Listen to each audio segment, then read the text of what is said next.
Shalom, perkenalkan nama saya Dortiajo, saya dari kelas E, program studi pendidikan Kristen anak usia dini.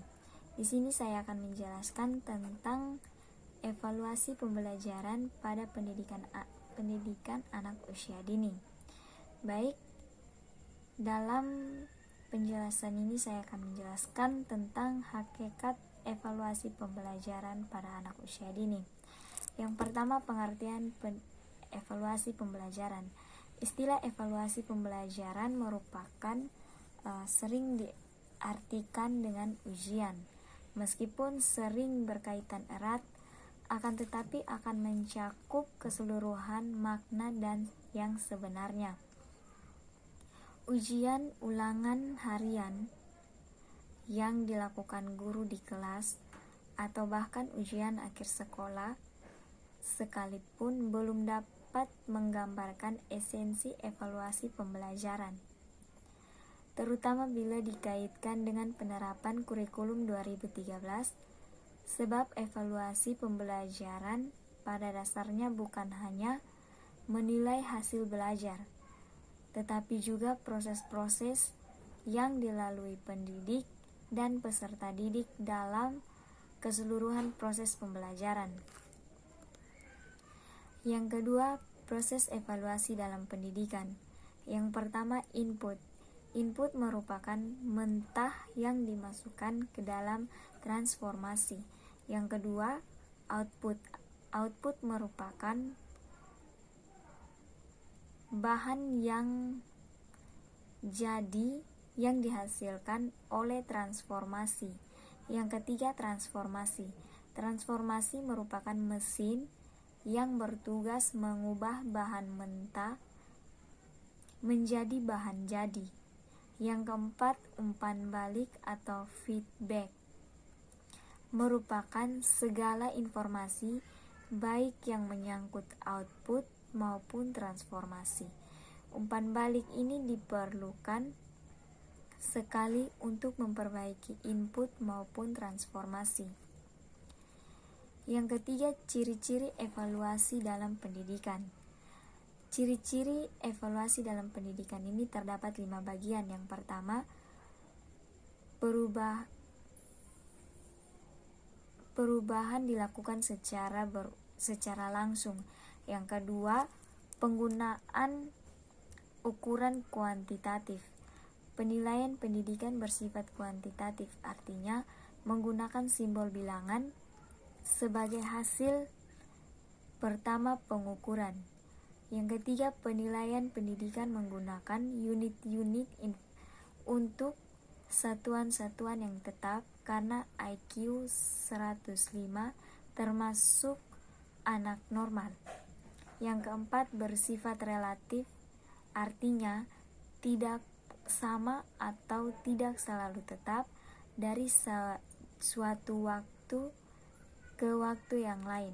Yang kelima, bahwa dalam penilaian pendidikan itu sering terjadi kesalahan-kesalahan.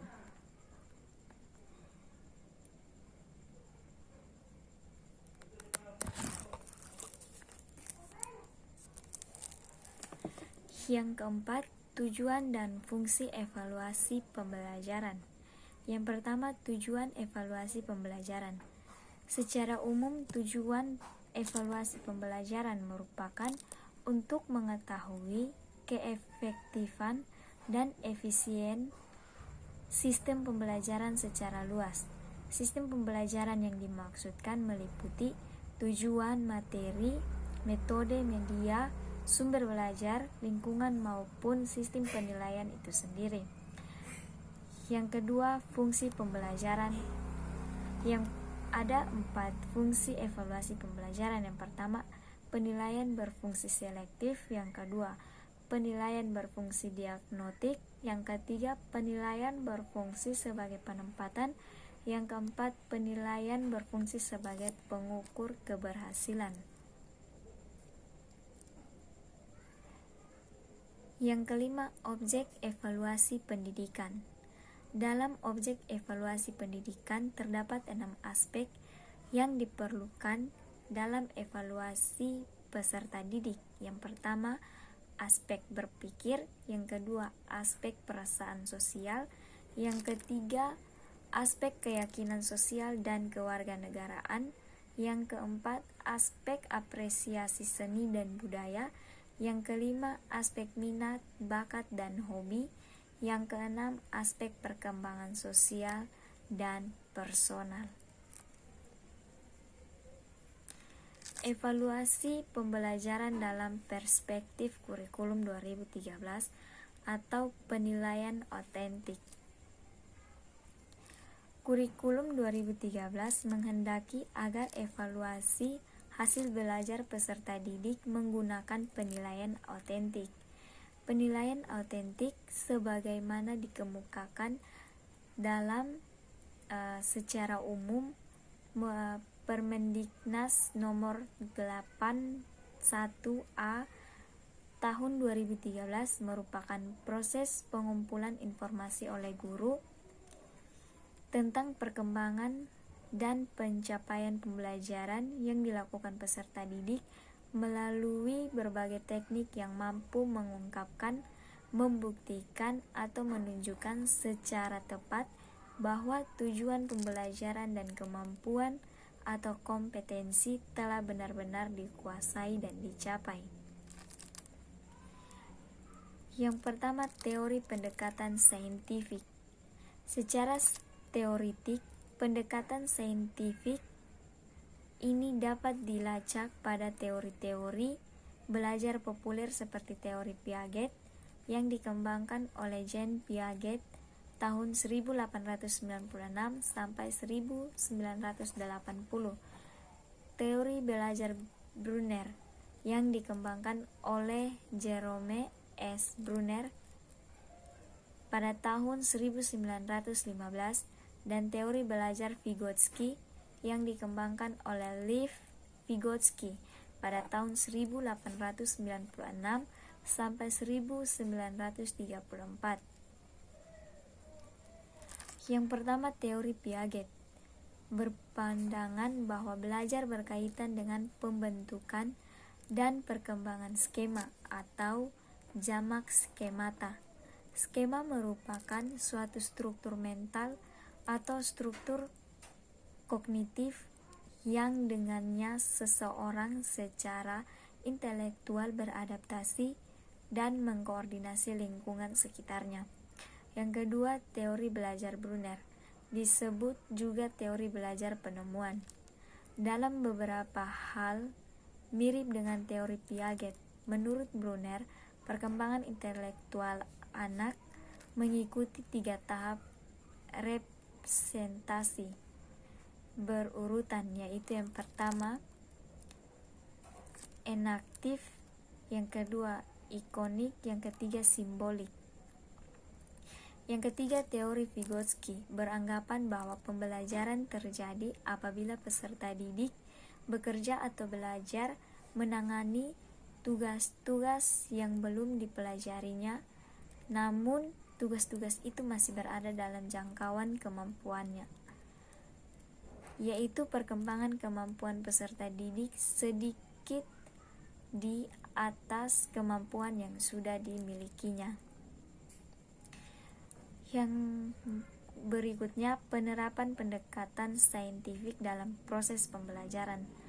Dalam kurikulum 2013, seperti digambarkan dalam Depdikbud bahwa proses pembelajaran dengan pendekatan saintifik menyentuh 3 ranah, yaitu sikap, pengetahuan, dan keterampilan. Terkait dengan 3 ranah tersebut, yang pertama, terlihat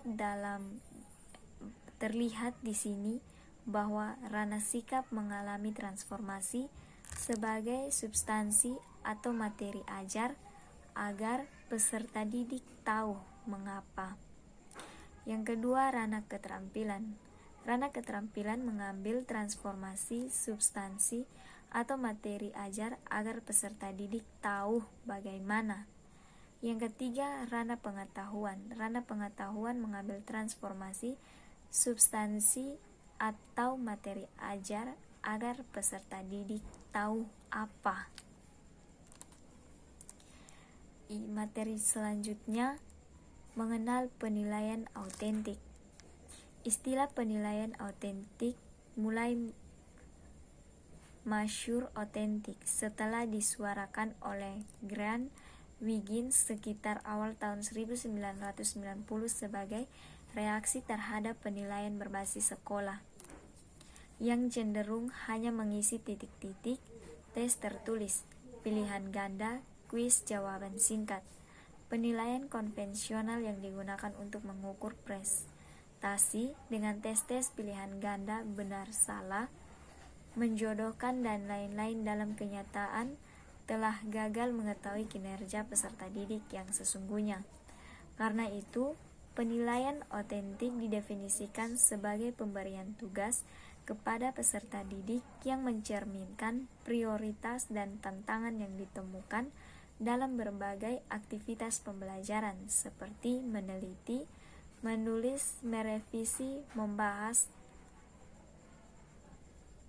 memberikan analisis terhadap peristiwa, berkolaborasi dengan antar sesama melalui diskusi dan sebagainya. Selanjutnya, perbandingan penilaian autentik dengan penilaian konvensional. Penilaian autentik yang sering dikontradiksikan dengan penilaian konvensional yang seringkali berpatokan pada ukuran-ukuran atau standar seperti pada tes pilihan ganda, isian, benar salah, menjodohkan, dan bentuk-bentuk lainnya.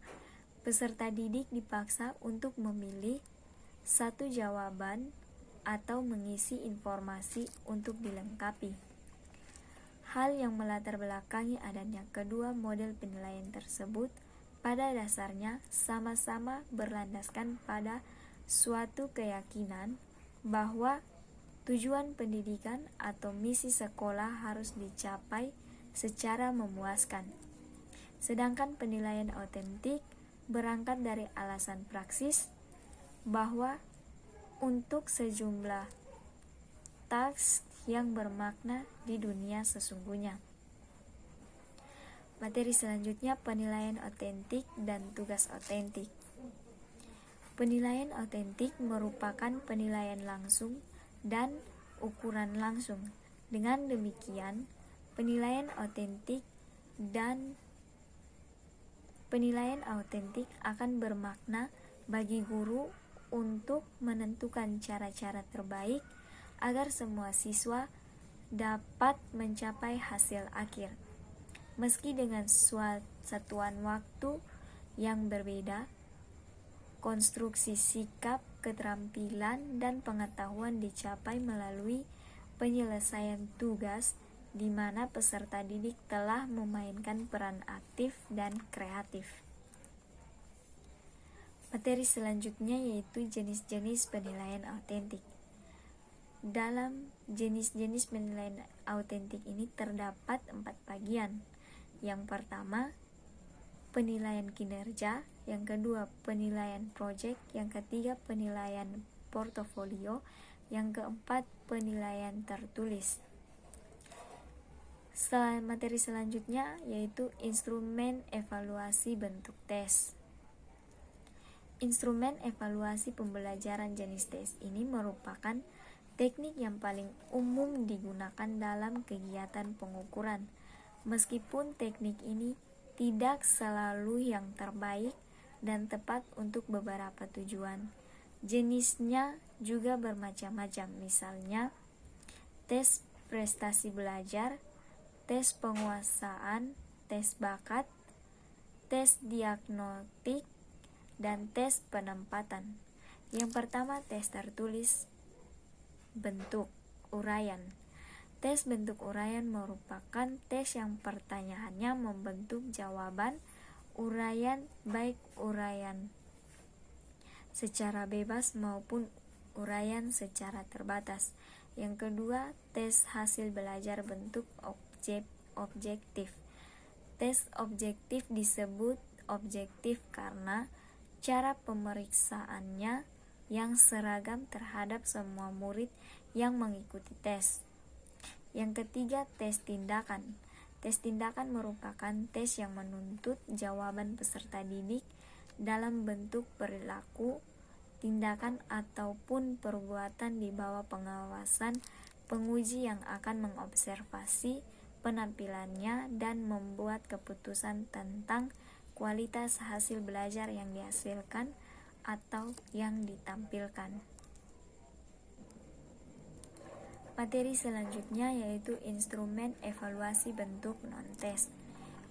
Instrumen evaluasi jenis non-tes dapat digunakan jika kita ingin mengetahui kualitas proses dan produk dari suatu pembelajaran yang berkenan dengan domain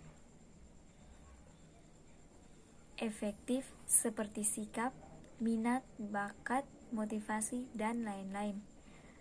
Termasuk jenis instrumen evaluasi jenis non-tes ini adalah observasi, wawancara, dan skala sikap. Yang pertama, daftar cek.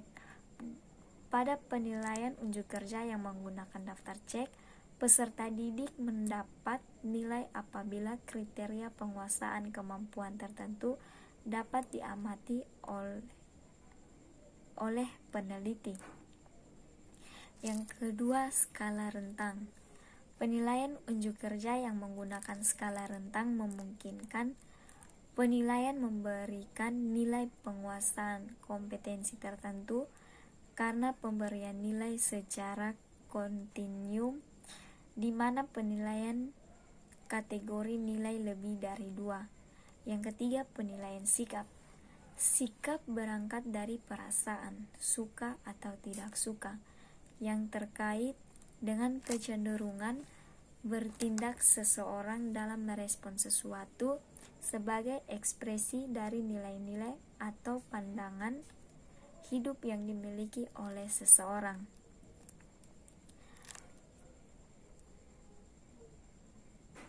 Selanjutnya, penilaian proyek.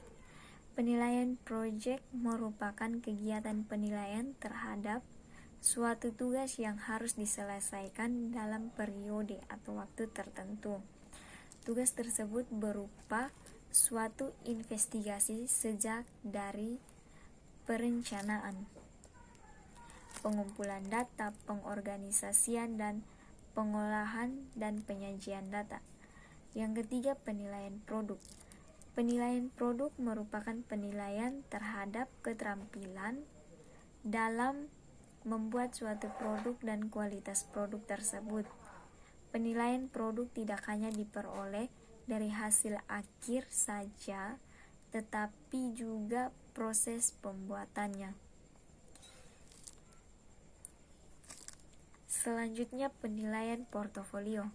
Penilaian portofolio merupakan penilaian berkelanjutan yang didasarkan pada kumpulan informasi yang menunjukkan perkembangan kemampuan peserta didik dalam satu periode tertentu. Yang selanjutnya, penilaian diri.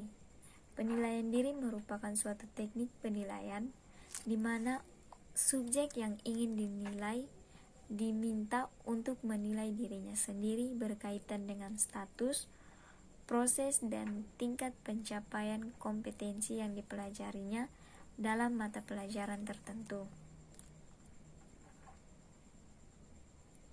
Materi selanjutnya yaitu penilaian berbasis kelas.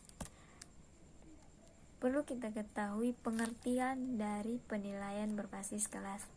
Penilaian berbasis kelas atau PBK merupakan suatu proses pengumpulan pelaporan dan penggunaan informasi tentang hasil belajar siswa dengan menerapkan prinsip-prinsip penilaian berkelanjutan, autentik, akurat, dan konsisten dalam kegiatan pembelajaran di bawah kewenangan guru di kelas.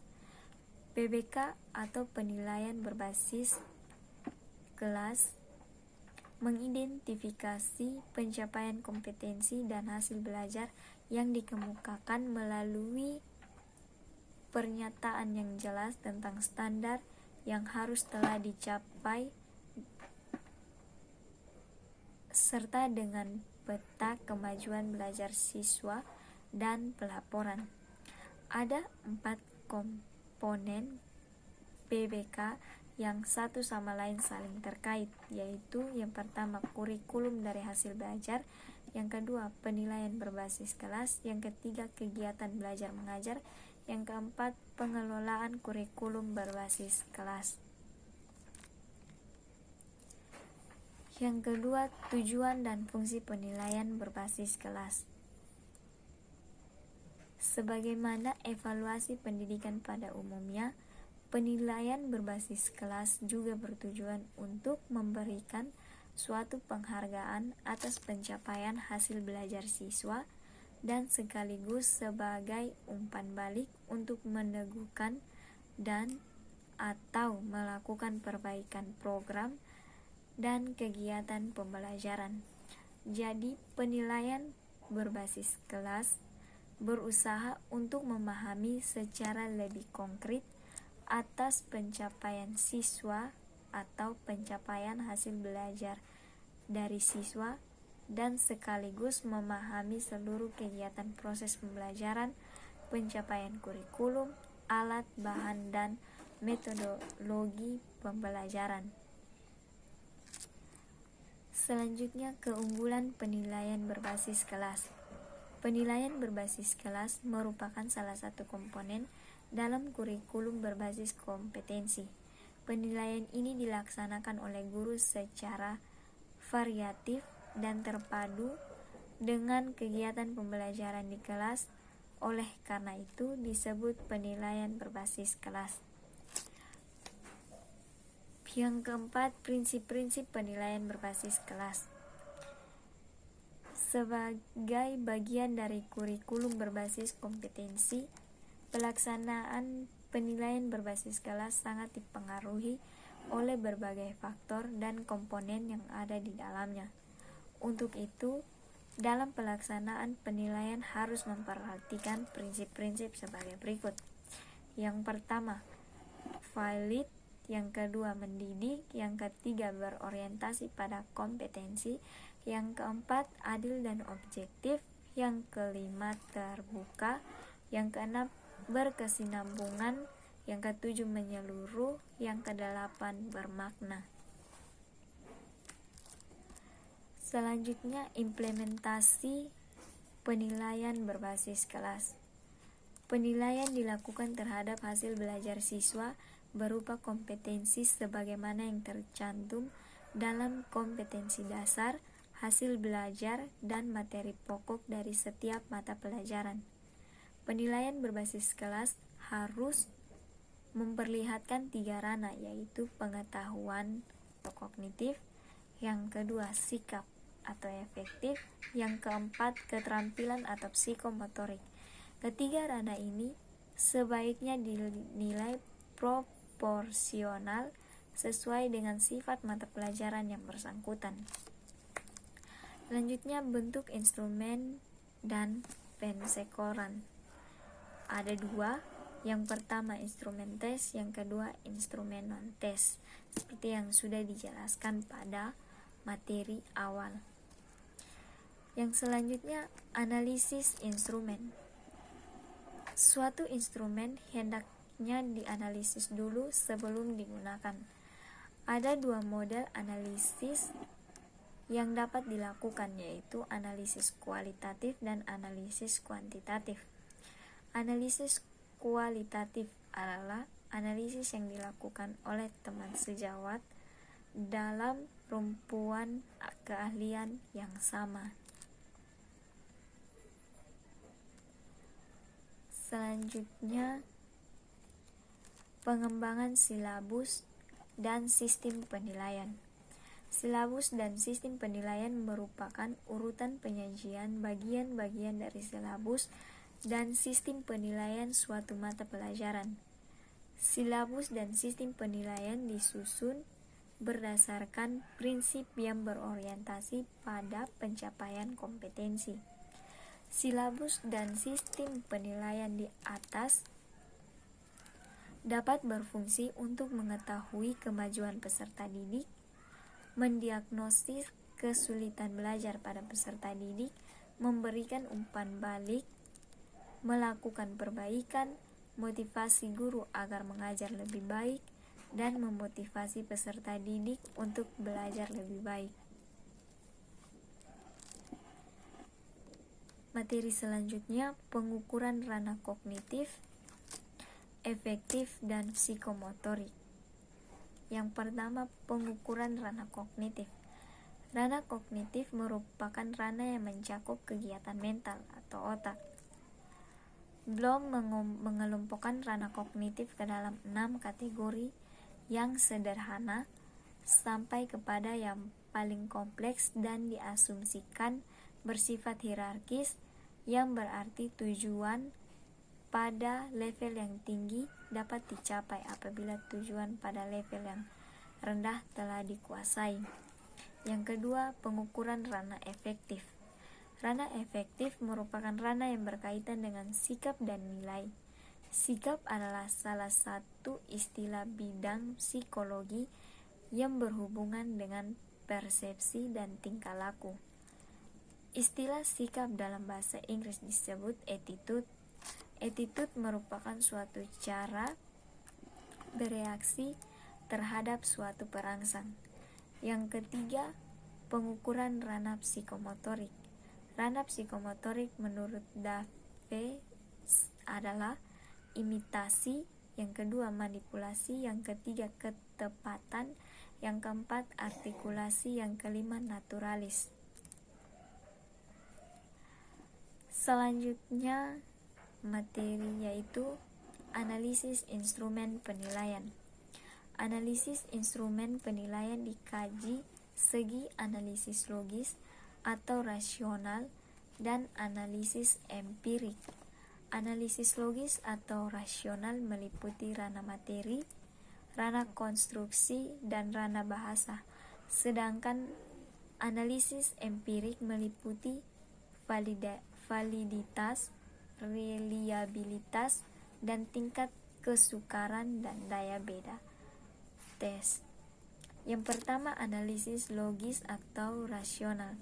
Analisis logis atau rasional meliputi analisis materi, konstruksi, dan bahasa. Analisis materi dimaksudkan sebagai penelaahannya yang berkaitan dengan substansi keilmuan yang ditanyakan dalam soal serta tingkat kemampuan yang sesuai dengan soal. Yang kedua, analisis empirik. Dalam analisis empirik terdapat 4 bagian. Yang pertama, validitas. Validitas merupakan sah atau tepat. Jadi tes yang valid berarti tes tersebut merupakan alat ukur yang tepat untuk mengukur suatu objek. Yang kedua, reliabilitas. Tes menurut arti kata reliable berarti dapat dipercaya. Berdasarkan arti kata tersebut, maka instrumen reliable merupakan instrumen yang hasil pengukurannya dapat dipercaya. Yang ketiga, tahap kesukaran soal yang baik. Tahap kesukaran soal yang baik merupakan soal yang tidak terlalu mudah dan tidak terlalu sukar. Yang keempat, daya pembeda. Daya pembeda soal merupakan kemampuan suatu soal untuk membedakan antara siswa yang pandai dengan siswa yang tidak pandai. Yang ketiga, penilaian acuan patokan dan penilaian acuan norma. Penilaian acuan patokan merupakan dikenal sebagai istilah merupakan penilaian acuan patokan. Penilaian ini mengacu kepada kriteria pencapaian tujuan pembelajaran yang telah dirumuskan sebelumnya. Yang kedua, penilaian acuan norma. Penilaian acuan norma dikenal dengan istilah nama reference test, adalah penilaian yang penggunaan tergantung jenis, kelompok, tempat, dan waktu. pada kelompok homogen berbeda dengan kelompok heterogen. Kelompok belajar di desa berbeda dengan kelompok belajar di kota. Demikian dilakukan dengan mengacu pada norma kelompok. Yang ketiga, pengolahan tes acuan norma. Berbeda halnya dengan bab yang dikaji adalah masalah sampling materi tes dan penetapan tinggi rendahnya patokan yang ditetapkan sebagai kriteria keberhasilan, maka dalam PAN adalah pengolahan data statistiknya. Standar yang digunakan dalam PAN adalah skor rata-rata kelompok yang mengikuti tes, sehingga penentuannya dilakukan dengan mengolah data secara empirik. Baik, itu saja penjelasan materi dari saya. Sekian dan terima kasih. Shalom.